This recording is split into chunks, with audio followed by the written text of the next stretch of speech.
All right. We are ready. We are ready. Let me make sure my mic set up here. I think we're good.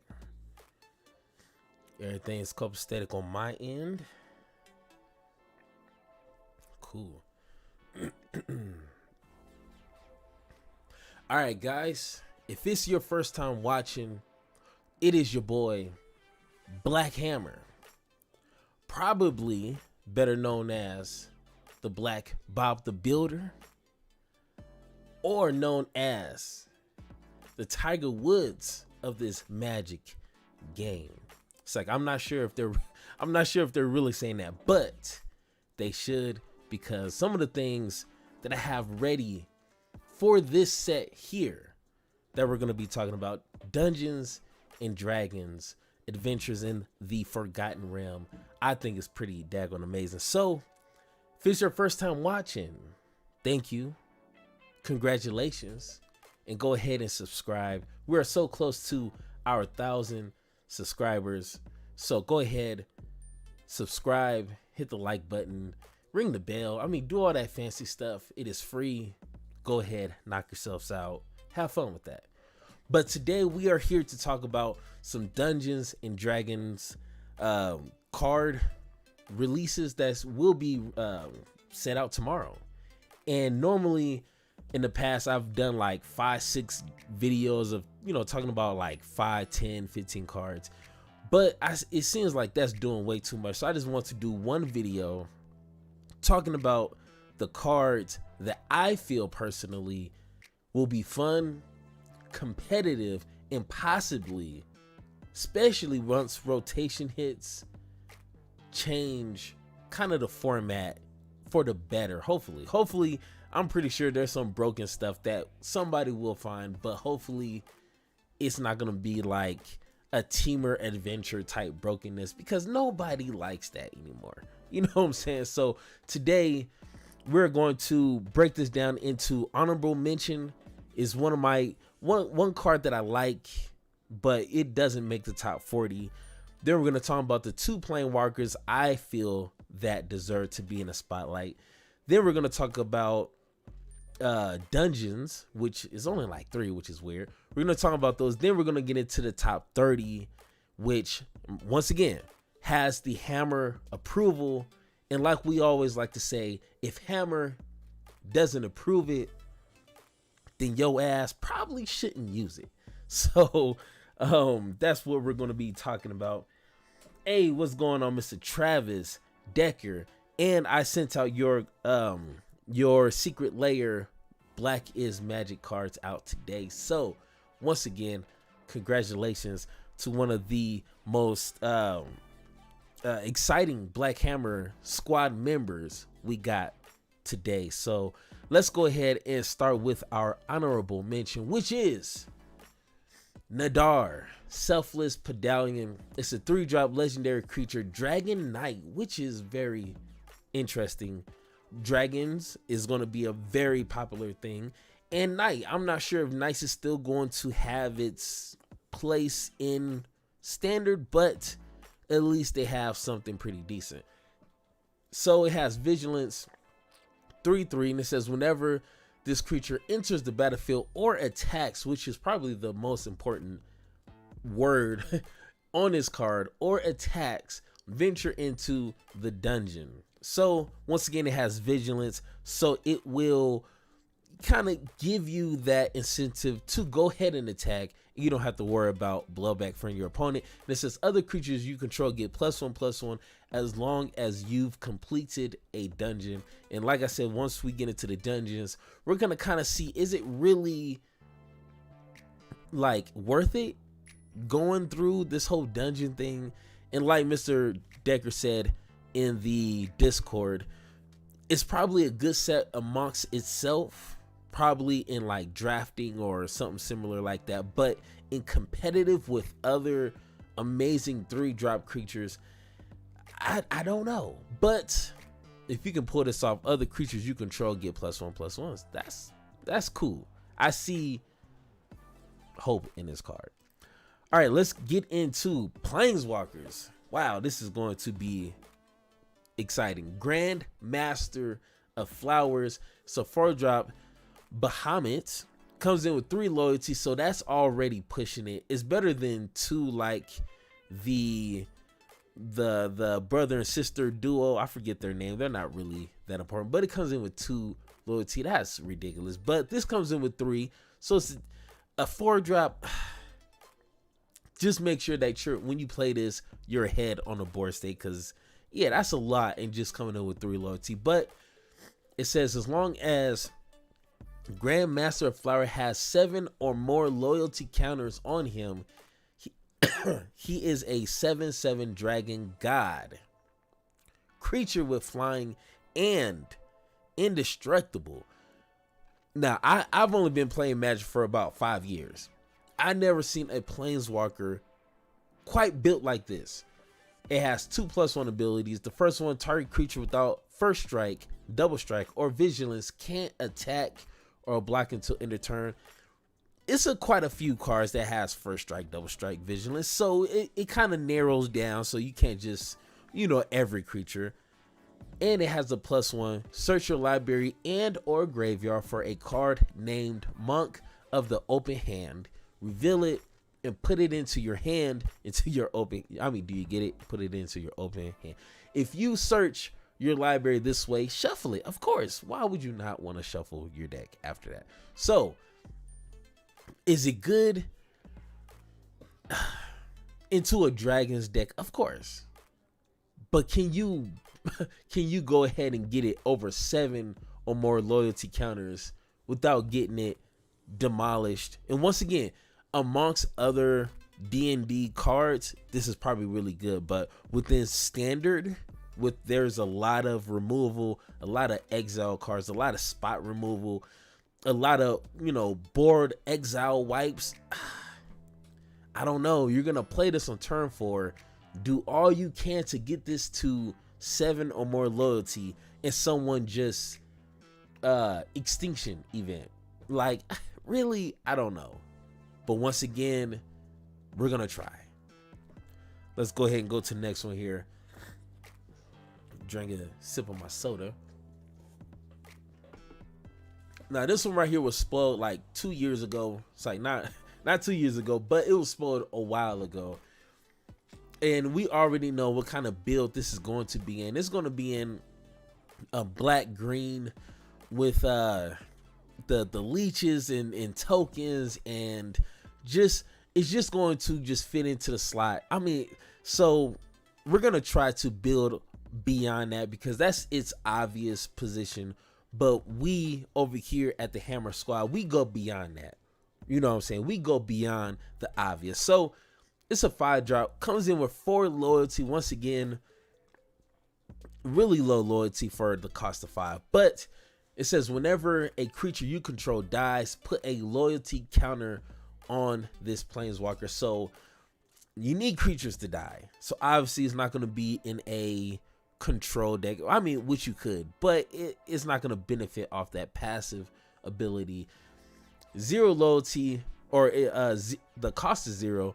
You draw a card and you lose 1 life. I get it. It's black. You got to lose life, but I guess. -3, create 2/1 black spider creature tokens with menace and reach. So go ahead, -3, go down to 1 to protect itself. Now, is it worth it? I don't know. Going down to 1 loyalty is really tricky. I mean, if you sneeze wrong, if you cough like that, you're going to kill your own Planeswalker. So going down to 1 just to protect itself, that's pushing it.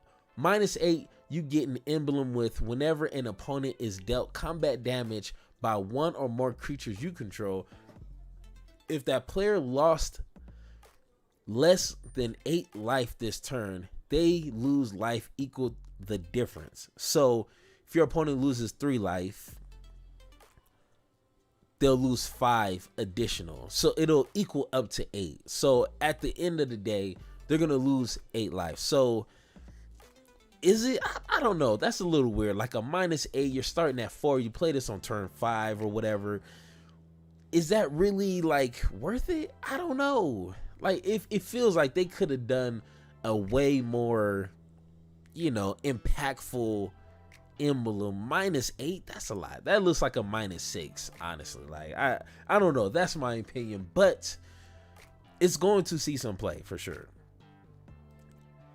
Now let's talk about these damn dungeons. And I'm sorry, my nose is all plugged, so if I sound like this, guys, like I really apologize. So, you know, just bear with me and we will get through this together. Okay, so we got Lost Mine of Pandelve. Pandelve. Okay, so what I understand is you can play these cards. They're not in your sideboard. They're like in some other empty void space outside the game, and you can play them whenever. Like that's what I got from it. Now I'm not no Magic professional. I mean, some may say that, but you know, I am humble enough to say I'm not yet. I'm not sure how this would. Can you play this on turn 1 and then play land and then play creature turn 1? Like we will find out really soon, tomorrow. But when you play it, I believe you start with the upper layer, cave entrance, scry 1. Boom, there you go. You scried, you're good. Now you need creatures and things of that nature to go ahead and journey on down the dungeon, and you get to choose left or right or, you know, middle and all that good stuff. So this one, cave entrance is the first portion, scry 1, and you can go left, goblin layer, create a 1/1 red goblin creature token, which is cool because goblins it's not going to be historic goblins, of course not, because historic goblins is broken. It is not fun to play against sometimes, but it's going to be somewhat of a red goblins deck. Or you can go to the right side, mine tunnels, create a treasure token, which once again is going to be a lot of treasure tokens type decks. So that's going to be pretty interesting. Then you can venture off into storeroom, put a +1 counter on target creature, or dark pool. Each opponent loses 1 life and you gain 1 life, or fungi cavern. Target creature gets -4/-0 until your next turn. Then the last portion is, yes, draw a card. So I guess its main juiciness is in the middle, creating a token, put a +1 counter, or lose a life, gain a life, but then draw a card at the end of it. I guess this is probably one of the less exciting ones. Then we got Tome of Annihilation. Once again, the first portion is trapped entry. Each player loses 1 life. Then you get to either go to the left, Veils of Fear. Each player loses 2 life unless they discard a card, which honestly, unless they only have 2 life or less than like 5, they're going to lose the life. They're not gonna discard. So okay, I get it. Then we got Sandfall Sale. Each player loses 2 life unless they sacrifice an artifact, a creature, or a land. Now, once again, this will work very good with the God of Fear. Your opponent is sacrificing, discarding. Go ahead, reap the benefits off that. Or you can go to the right side, the Abilete, something like that. It's a Spanish word. Don't worry. I will check with my wife later. It's a Spanish word. Don't trip. But you discard a card and sacrifice an artifact, a creature, and a land. You got to, not your opponent, which is crazy. It's like, but for the last portion, I guess I understand why you wouldn't mind destroying half your board to get Cradle of the Death God. Create a legendary 4 for a black god horror creature token with indestructible. No, I'm sorry, Death Touch. With Death Touch, like you're gonna do all that just to get something that doesn't do anything when it enters the board, doesn't really dominate the board, because a 4/4, like, there's 4 drops bigger than that. You know what I'm saying? Like, I guess, but it's there for you to use. Then we got Dungeon of the Mad Mage, and yes, you got to be somewhat mad to play a card like this, because you're going to be venturing off into this dungeon for quite a while. It's like you might lose the game before you really get down to the bottom. So let's see if it's really worth it to travel 8 miles to get down to Mad Wizard's lair. So the first layer is Yawning Portal. You gain 1 life, I guess. Dungeon level, Scry 2. Either Goblin Bazaar, create a treasure token. I thought you would create a Goblin token, but that's neither here or there. Twisted Cavern. Target creature can't attack until your next turn. Okay, I get it. That'll help.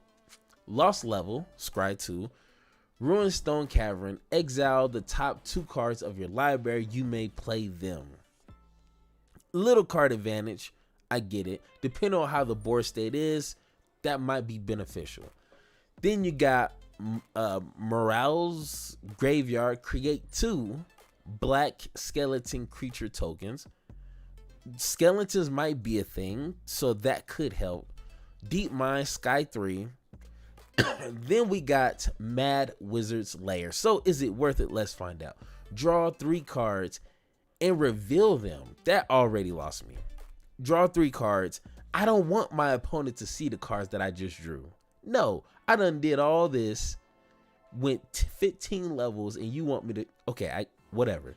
You may cast one of them without paying its mana cost. It better be an amazing 3 cards. If you draw like 2 lands and an opt, I will be upset. Honestly. But once again, we'll see how the pros and the masterminds try to abuse it. It's a lot of stuff on this, but is it really something that will impact the game if you're going against a mono white life gain or mono white aggro or a teamer deck, you know, teamer adventures? Is this really going to help you? At least until rotation, I don't think so. Then we already discussed that. So now let's get into the meat and potatoes of the deck or of the set. My bad. Let me take a sip here. Getting a little parched here. You feel me? Okay. But once again, if you're watching this, go ahead, like this video. Help me help you. Help me and help you. I mean, you get it. Anyway, let's go ahead and get into the top 30 here. Boom. This one right here, the Book of Exalted Deeds. I love the art. I just love how it looks. Like, even without reading the text, it looks like it will whoop somebody. So it's a 3-drop, triple white. So definitely a white deck. Legendary artifact. At the beginning of your end step, if you gain 3 or more life this turn, create a 3/3 white angel creature token with flying. Of course it has flying. I don't think I ever seen an angel token without flying. Somebody prove me wrong, but I don't think, you know, but I get it. So your opponent gains 3 or more life. They create a 3/3. So they already have the 2-drop enchantment where if you gain 3 life, you get a 2/2 ugly bird or whatever it's called. I don't know. So this one, like life gain, mono white life gain is going to be a headache. Trust me. With this here, it's a legendary artifact, so that does help. So your opponent can't abuse it. So that's one thing Magic did correctly. Make this legendary. But there's more. Pay 3, triple white, tap this, exile this artifact, so you can go ahead play another one. So that does help if you have 2 more in your hand for whatever reason. Put an enlightenment counter on target angel. It gains you can't lose the game and your opponent can't win the game. Activate only as a sorcery, and that only costs 3. That's gonna be ridiculous. It only costs 3 for you not to lose again. Now, once again, it has to be on an angel. So you can put this into an angel tribal and this will work. You need an angel, possibly indestructible. If you can find a way to do that, that will be amazing. And trust me, your boy Black Hammer will definitely try. Then we got Divine Schmidt. Smite, but I like to say Schmidt. That's just a funny word to me. But it's a 2-drop, instant speed. Target creature or planeswalker in opponent control phases out. Now we're starting to see Teferi abilities everywhere, which is weird because it's only supposed to be Teferi who can do it. But okay, I get it. That permanent, if that permanent is black, exile it instead. So I wonder if you do that to your own black creature, will it exile? I don't know. I might try against Sparky, just you know, just for kicks and giggles. But if you play this against your opponent and your opponent just so happens to play black creatures, you exile it instead. So it's a 2-drop, spot removal, maybe exile. I like that. I really do. And it's instant speed. That's beautiful. I get it. Then we got Dragon's Disciple, an amazing 2-drop which will put dragon decks on the map right here. Check this out. Dragon's Disciple, it's a 2-drop, 1/3. That's pretty daggone decent. Can't die to shock. That's whack.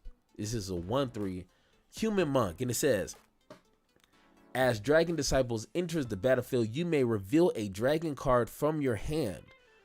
If you do, or if you control a dragon, Dragon Disciples enters the battlefield with a +1/+1 counter. So for a 2-drop, you're gonna have a 2/4. Great, great job. That's, and dragons you control have Ward 1, which if you don't know what ward is, it says whenever a dragon you control becomes the target of a spell or ability an opponent controls, counter it unless that player pays 1. And trust me, every once in a while your opponent will forget that, and it's beautiful. It's funny after that. So this, like I said, this card right here, it's a white card. I'm not sure how white dragons will do. I'm not sure how, you know, but it's a white card, so splashing white is going to be a thing. Then we got Guardian of Faith. It's a 3-drop, 3/2 Spirit Knight with Flash and Vigilance. And it says, when Guardian of the Fate enters the battlefield, any number of other target creatures you control phase out. So this will definitely help with board wipes, with, you know, a creature that you want to stay chilling and alive, blocks, and you don't want them to die. Go ahead, flash this in. Your opponent tries to wipe the board. Go ahead, flash this in. Your opponent tries to steal your cards. Go ahead, flash this in. They will not be able to touch your cards because it is phased out, I'm assuming, until end of turn. It doesn't really specify that. Yeah, until controller's next turn. So make sure you don't need to block with it. I'm pretty sure that's going to happen every once in a while, but this is really good protection spell, which I like it, which once again is double white. So, you know, they're trying to stick this to just the white colors, which I get. I like it. Then we got Frost Tyrant. Icing Death. I guess Icing Death. Frost Tyrant. It's a 4-drop legendary creature dragon. 4/3 flying and vigilance. So for a 4-drop, that makes sense. I like that. 4/3 is good. I like it. When this creature dies, create Icing Death Frost Tongue, a legendary white equipment artifact token with equipped creature gets +2/+0. Whenever equipped creature attacks, tap target creature defending player control and equipped 2. So the creature has no abilities except for flying and vigilance. And with the low toughness, I think they're trying to allow your creature to die. Because if it was a 4/6, like, and you want that nice equipment ability, you need it to die. So they kind of helped you out, say, hey, it's gonna have 3 toughness. So then the real ability kicks in when it's an equipment artifact, legendary. Please remember that legendary. It gets +2/+0, and then whenever you attack, tap a creature your opponent controls. So really simple, but I like how you have options. You have a creature, and when it dies, it does something. That's what I like. Unless it's exiled, then you're kind of screwed after that. But it does something, and I like options. Then we got Teleportation Circle. It's a 4-drop enchantment. At the beginning of your end step, exile up to 1 target artifact or creature you control, then return that card onto the battlefield under its owner's control. So this is like, what's that flying Yorion? It's like a Yorion button enchantment, and it happens every single turn. It's just like the creature / enchantment blue creature, where, you know, if you get a certain amount of blue devotion, it becomes a creature. You guys know what I'm talking about. It happens at the end of your turn. This is for white. That is going to be nasty. Oh my gosh, that's going to be gross. So, but once again, it's just artifacts and creatures. So you can't, you know, you don't have the free range of, you know, enchantments and, you know, I'm pretty sure that's it. But enchantments would be a big thing, but just artifacts and creatures, that still works. Now let's get into some blue cards. We have Bar the Gate. This is real simple. It's a 3-drop instant speed, counter target creature or planeswalker. Boom, that works. That's normally what it does, how much it costs. But for this one, venture into the dungeon. So for the control builds that want to utilize the dungeons and the dragons, this right here, it's easy to put into a deck because it counters its instant speed just like a counter card would, but you get to just venture off into a dungeon. This one right here is the easiest way to venture off into a dungeon, and it works. So that's why I put it in my top 30, because it's easy. Like, there's no tricks, there's no keeping alive, there's no finishing dungeon. Just go ahead, counter something, counter a creature or planeswalker, and venture off into the dungeon. Easy peasy. Then we got the Black Staff of Water Deep. It's a 1-drop rare legendary artifact. Now check this out. Check this out. If you're still listening, like this video. Okay, let's start off with that. Okay, like this video. You may choose not to untap the Black Staff of Water Deep during your untapped step. So that is important. Check this out. Pay 2, just pay 2. Tap this. Another target non-token artifact you control becomes a 4/4 artifact creature for as long as this artifact remains tapped. Activate only as a sorcery. So what is going on? What is going on? This costs 2. A non-token art. So you can't do. Now I'm glad they put non-token, because you can't just make a treasure on turn 1, play this on turn 2, then turn 3 have your treasure become a 4/4. So that's good. That's good.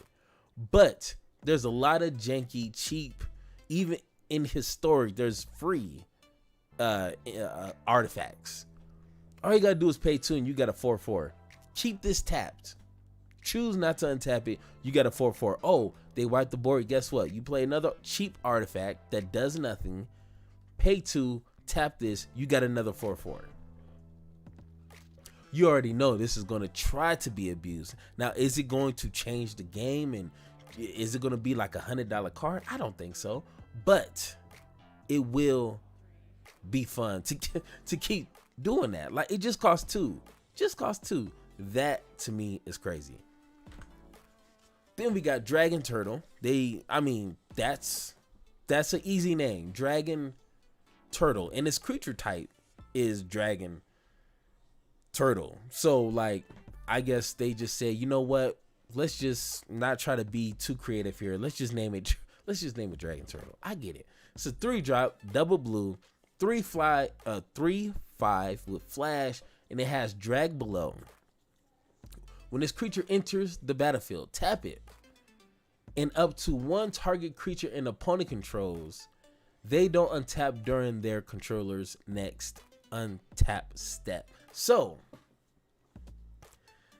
mono blue tempo is going to be extremely fun. That's probably one of the first 7 builds I make as a tempo blue, because I went to Mythic with the tempo blue and it was very fun playing.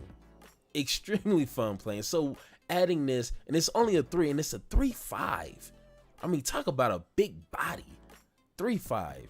You get the block and keep something that your opponent has tapped, and it has flash, so you can keep your mana up, which, you know, tempo blue needs to do.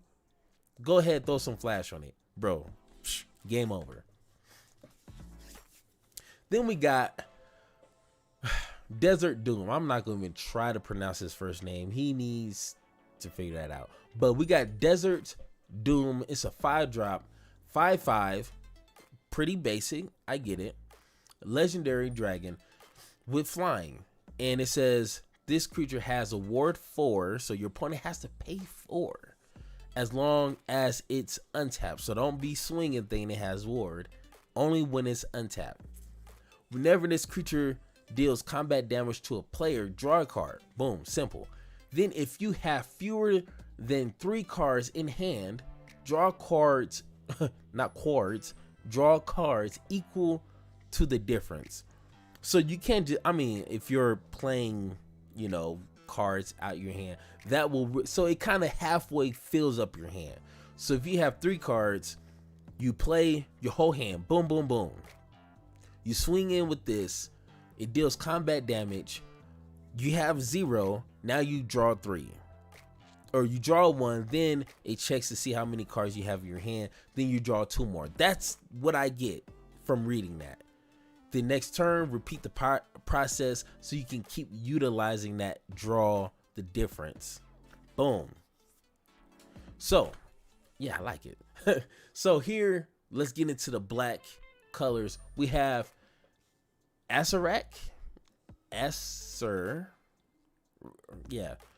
Archlynch. It's a 3-drop legendary zombie wizard. Zombies is gonna be fun. Skeletons is gonna be fun.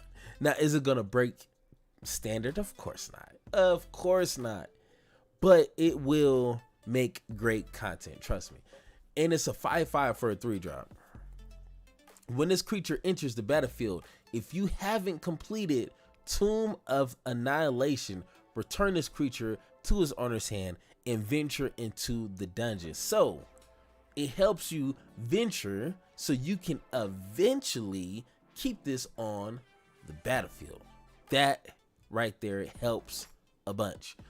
Whenever this creature attacks, each opponent,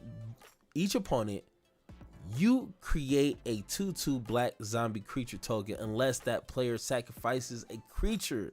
So you look your opponent in the eye and say, hey, do you want me to create some more creatures? And they say no, then they gotta sacrifice. That is going to be nuts. Now, is there a way to complete a dungeon? Well, not a dungeon. It has to be Tome of Annihilation, which maybe we will. Hold on, let me take a look, because I need to see how long that's going to be. Tome of Annihilation. So yeah, once again, you'll be able to do the cheat side, discard a card, sacrifice a artifact, a creature, and a land. Now, I'm not sure if you don't have a creature, then it won't allow you to do it. Like, do you have to sacrifice a creature and an artifact and a land? I don't know. We'll find out. But this looks pretty simple to go ahead and figure out. So I'm thinking that's not going to be too hard to do. So maybe turn 5, 6, maybe. If you have other venture cards and you play this maybe once or twice, you might be able to keep this on the board by turn 5, hopefully 6. Anything after that is like, bro, I hope you're doing something else besides trying to get this on the board. But if you can't get this to stick, I mean, then it'll be interesting. Then we got the Book of Veil Darkness. It's a triple black. Boy, they're making sure these cards is sticking in their colors. It's a legendary artifact. At the beginning of your end step, if you lost 2 or more life this turn, which playing black, you can lose 2 life on your own. Create a 2/2 black zombie creature token. So it's the opposite of mono white. Like mono white wants to gain 3 life, create this, create that. This is incentivizing you to lose life.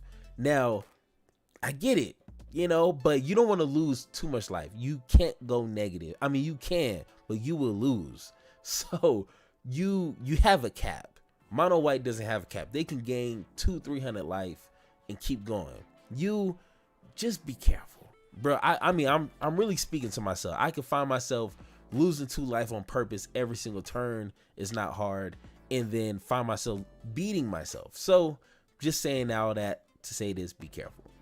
Then you can go ahead and tap this, exile the Book of Darkness and and artifacts you control named Eye of Vecna and Hand of Vecna. Create a Vecna, a legendary 8/8 black zombie god creature token with indestructible. Finally, thank you. Give us something with indestructible for doing all this hard work. We don't want to do all this hard and then you give us something that could just easily be, just dealt with. Indestructible, it gains all triggered abilities of the exile card. So, of course, we're going to have to do this. Is it going to be a headache to get all these 3 cards out, trigger all this, make sure we don't lose the game by killing ourselves and our opponent's trying to beat us? So we got to worry about that too. So it's going to be hard, but it will make great content. And that's what we're here to do, is make great content. So we got to do what we got to do. Yes. Scourge of the Skyclaves, Cosmos, yes, that will help kind of balance, because you can't be losing 2 life every single turn trying to create a 2/2 zombie and not lose. So just like Elixir, you need something to kind of balance that out. So that works. Once again, that's Travis Decker, who is a part of the Hammer Squad. That's what we get when we are in the Hammer Squad. I'm just letting you guys know. So let's go to the next one here. We have Death Priest of Merkel. Merkel, something like that. So 4-drop, 2/2. I get it. Oh my god. So 4-drop. It's a 4-drop, 2/2. Sweet Jesus. 4-drop, 2/2. But skeletons, vampires, zombies you control get +1/+1. It's a 2/2 though for a 4-drop. You gotta wait till turn 4. I don't know, but like I say, they're trying to push the skeletons, vampires, and zombies. I get it. At the beginning of your end step, if a creature died this turn, you may pay 1. So make sure you keep the 1 mana now. If you do, create a 1/1 black skeleton creature token. So not only that you got to keep this 2/2 alive, you got to keep 1 mana up, and then you get essentially a 2/2 because you're gonna have the boost. I don't know, it's cute, but damn, 4, bro, 4. We're going against questing beasts that cost 4 with vigilance and all this other crazy stuff, and you want us to play this for 4 and it's a 2/2. I don't know, but it's cute though. That's why I put it in the top 30, because it is a cute card, and once rotation hits, maybe, just maybe, it might Still probably won't, but we can all be hopeful. So now we got Forsworn Pedallion. So 1-drop, Human Knight, 1/1 with Menace. Pay 2, tap it, pay 1 life, create a treasure token. Boom, simple. You can play this on, you can activate that turn 2 if you have nothing to do. It doesn't specify only do this as a sorcery speed, so you can do that on your opponent's turn. Hold up 2 land, you might have some spot removal. If nothing happens at the end of your opponent's turn, go ahead, pay 2, pay 1 life, create a treasure token. That is good on its own. Then you can pay 3. Target creature gets +2/+0 to end the turn. If mana from a treasure token was spent to activate this ability, that creature also gains Death Touch to end the turn. Once again, this is instant speed, Death Touch +2/+2. So this is almost, it's beautiful. I like it. It's a 1/1, so don't think this will carry you the game, but you can kind of make some things happen really quick if your opponent lacks to take care of this or doesn't see it as a threat just yet. Because it's a 1/1. Like, you know, like it's not going to beat your opponent. Like your opponent starts with 20 life. But if they eventually have to deal with it, you would have created 2-3 treasure tokens by that time. So I like it. Then, oh man, this card is going to be fun. All right, we got Gelato Q.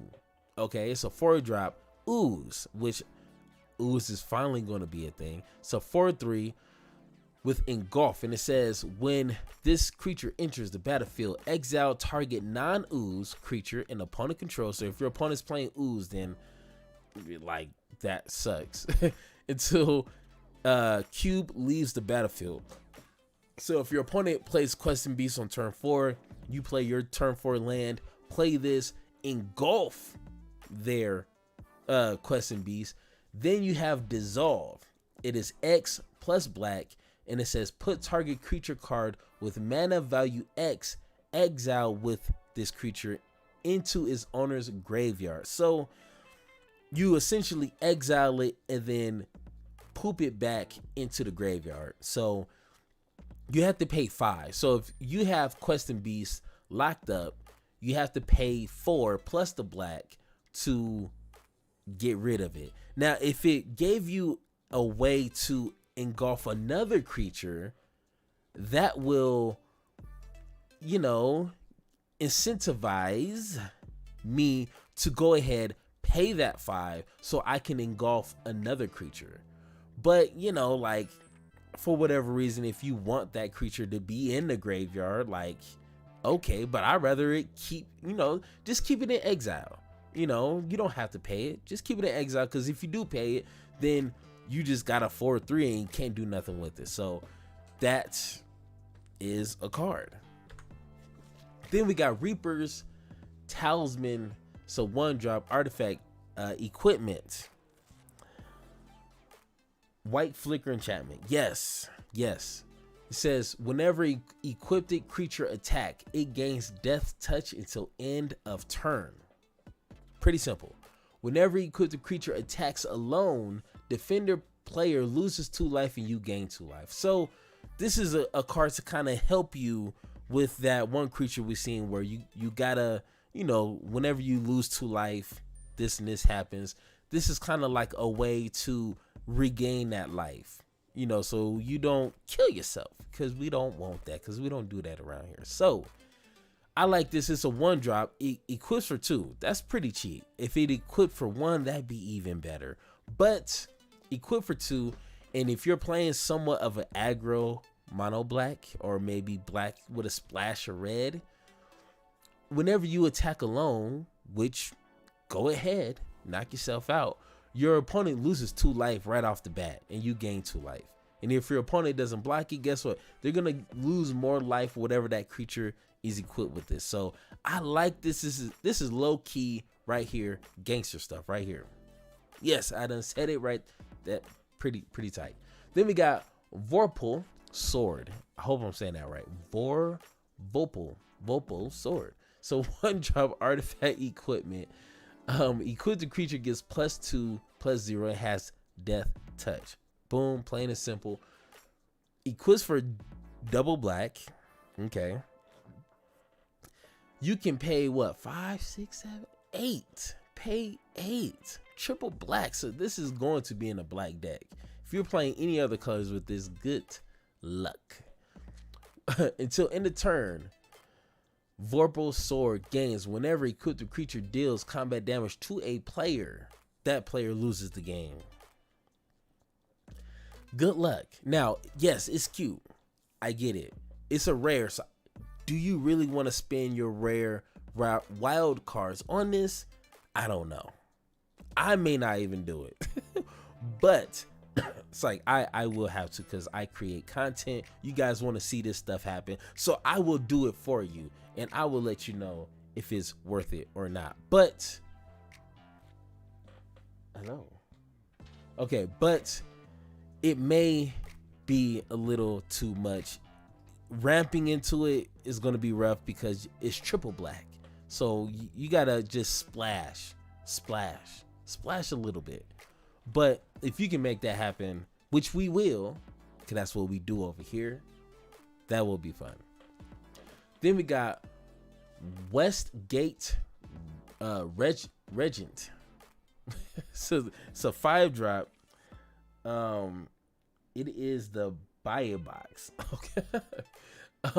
We got 5-drop Vampire 4/4 flying with ward as discarded card. So if your opponent targets this with a spell or ability, they have to discard. So I get it. I like that. That's not bad. Whenever this creature deals combat damage to a player, put that many +1/+1 counters on it. That is pretty amazing. You play this, okay, it doesn't have haste. It doesn't do anything when it hits the board. Okay, I get it. But if your opponent allows you to swing with this one time, it's going to gain 4 +1 count. So it's going to be an 8 with just one swing. You know we got to try that. Oh my gosh, we got to try that. All right, let's get into some red here. Woo. Got to drink some drink. All right. So before we get into the red, of course, subscribe if you haven't. If you're watching this and you're not a subscriber, you are literally crazy. Okay, I done said it. You're crazy if you're watching this and you're not subscribed. Go ahead and do so. Do yourself a favor and like this video. Like it. It's free for the moment. YouTube will be charging, I'm pretty sure, in the future, because you know people want their money. They like to make money. So hit that like button while it is still free. Anyway, we got Delena. Sure. Wild Mage. It's a 4-drop 3/2. Once again, 2 toughness. With 2 toughness, and it's a 4-drop. It might be better limited or drafting or whatever it's called, but it's a good card. I want this to work in standard. It says whenever this creature attacks, choose target creature you control. Then roll a d20, a dice 20. Yeah, we all have like 20, 30 of those things in random spots of our house. 1 through 14 will get you create a tapped and attacking token that's a copy of that creature, except it's not legendary, which is beautiful because just so happen the good cards are legendary. So you want to copy a legendary creature, but if you have 2 legendary creatures of the same name, you got to sacrifice one of them. But that creature isn't legendary, and it has exile this creature at the end of combat. So it's already tapped and attacking, so whatever happens after that is cool. If you get a 15 through 20, create one of those tokens. Then roll again. So this one doesn't go in swinging, you just create a token. I want to play this so bad, but you have to understand this will die on turn 4, and then your opponent sees this. It puts 2 and 2 together. Because you can, on turn 5, play a Gagaroth. And then your opponent's gonna be like, whoa, hold on, slow down. And then they will kill it. That's my only thing about this card. It looks fun as hell, but it will die quick. And it's turn 4. Damn, it's turn 4. Then we got Hobgoblin, Bandit Lord. It's a 3-drop Goblin Rogue, which incentivizes why goblins is going to be a thing-ish in standard. Other goblins you control get +1/+1. Woo, had to burp there. My bad. Pay 1 red, tap this creature. Bandit Lord deals damage equal to the number of goblins that entered the battlefield under your control this turn to any target. So you got to be playing a lot of goblins. If you play one goblin, you don't want to tap a 2/3 just to do one damage. You don't want to really tap this just to do 2, maybe, depending on what the situation is. Now, if you can do 3, if you can consistently do 3 damage, 2 damage, 3 damage, 2 damage, that would be pretty daggone dope. Is it possible? Me and the Hammer Squad will find out. We will. We're going to make sure this card right here is utilized to its best ability as possible. But I like it. Then we got Inferno of the Star Mounts. It's a 6-drop, 6/6. This spell can't be countered. Thank you. Thank you, wizards. Flying with haste. So 6 is coming to your face. And you pay 1 red. Inferno of the Star gets +1/+0 until end of turn. When its power becomes 20 this way, it deals 20 damage to any target. Now, reading this, it says becomes 20 damage this way. So maybe you can't just throw something that will add 14 damage and then that will equal 20. I think you have to do something to give it 19 and then pay the 1 red and then have that extra one give it 20, because it says becomes 20 this way.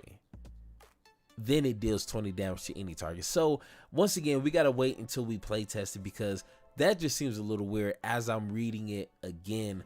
But nevertheless, this is a turn 6, so this gives you plenty of time to, you know, draw cards that you need to double its power. You got the 2-drop instant speed card that doubles the power of a creature. That'll give this 12. Then you got to find a way to get that extra, 8? So maybe turn 7 on your next turn, you can make that happen. So, but once again, we will find out. Then we got Unexpected Windfall. Ooh, this squirt is on point. All right, we got Unexpected Windfall. It's a 4-drop instant speed, and it says as an additional cost to cast a spell, discard a card. All right, cool. Discard a land, nothing to it. Draw 2 cards and create 2 treasure tokens. That is ridiculous. Now it's a 4-drop. That makes sense because it's a lot of value in this card. Draw 2 cards and then create 2 treasure tokens. If there is ever going to be a treasures deck, this one has to be in it. It has to. That's just too much value. You discard a card. Maybe you want a card in your graveyard, or maybe you just discard that extra land that you pulled. Draw 2 cards, then create 2 treasure tokens, and then you can play something else. You see what I'm saying? That's pretty daggone tight. All right, let's get into the green cards here. We have Frog Hemoth. Frog Hemoth.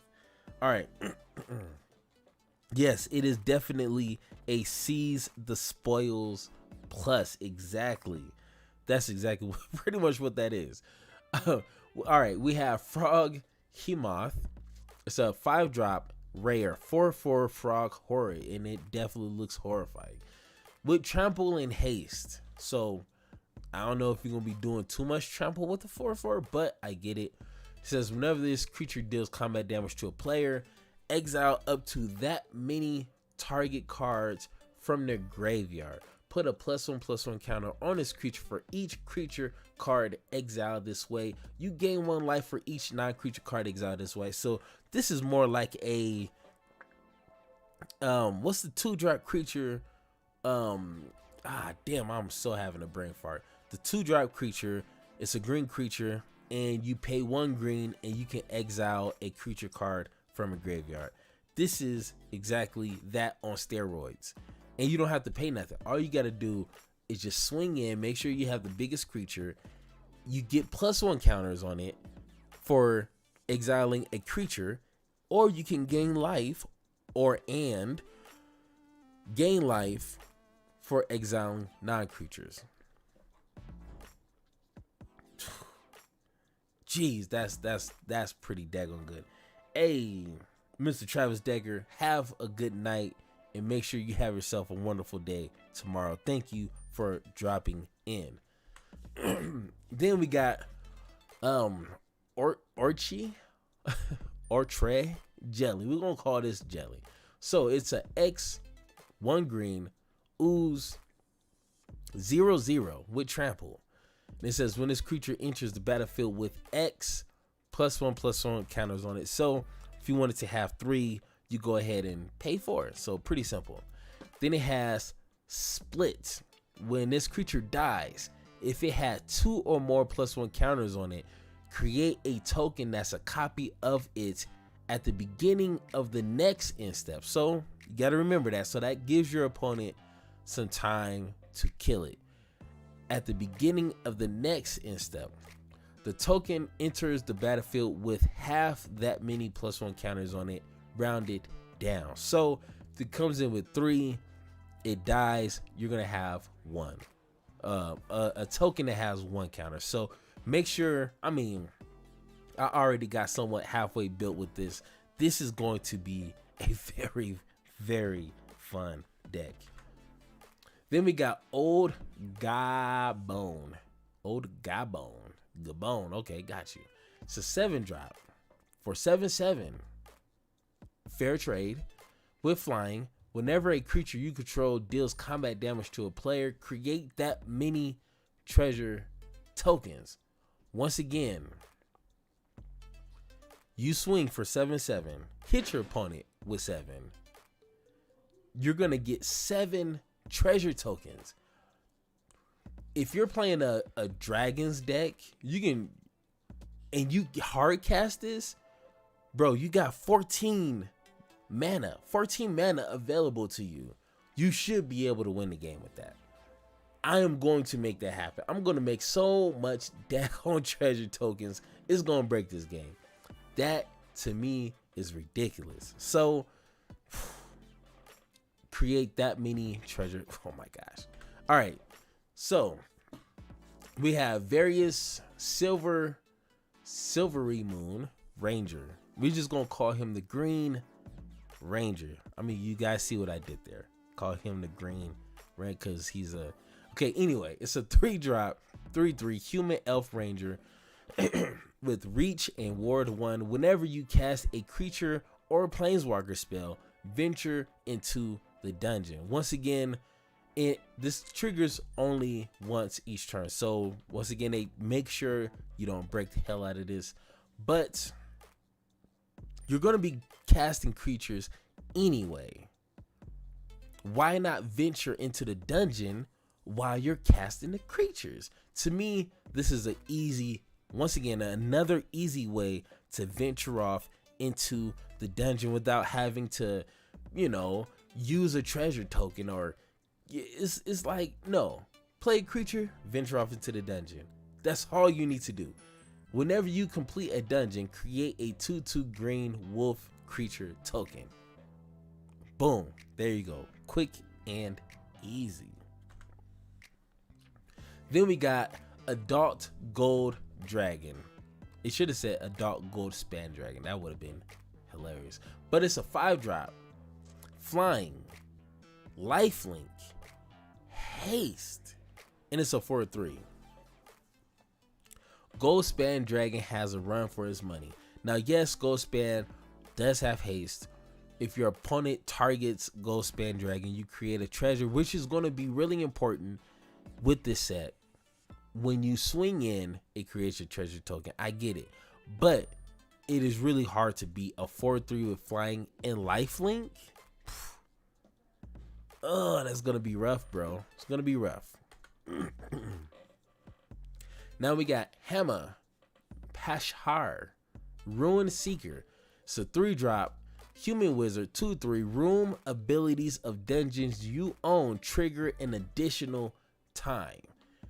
This is what we need more. At least what I needed to see more, because some of the triggers are decent. They're not game breaking. They're not gonna, just shut down your opponent.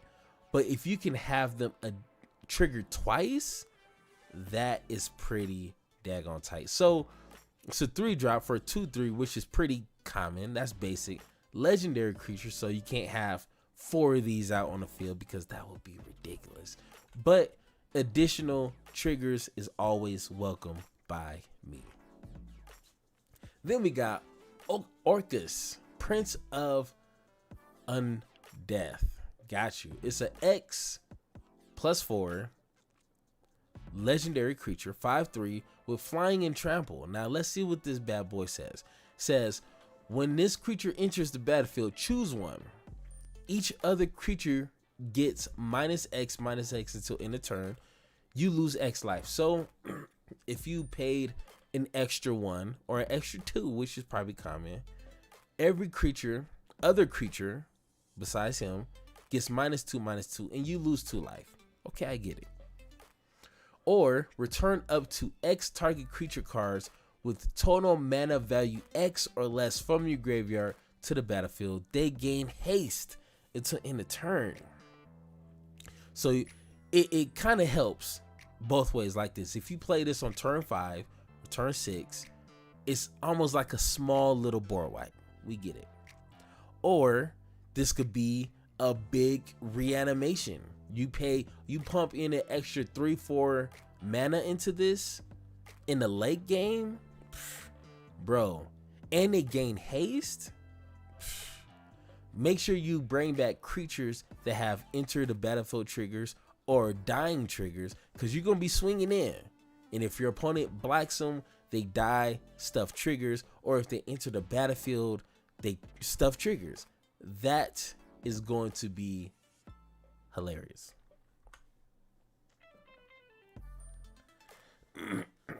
Yes, Orcus could definitely be a Brawl commander, which you got to remind, because once I start playing Brawl towards the end of, the new set comes out, I will definitely have to try that.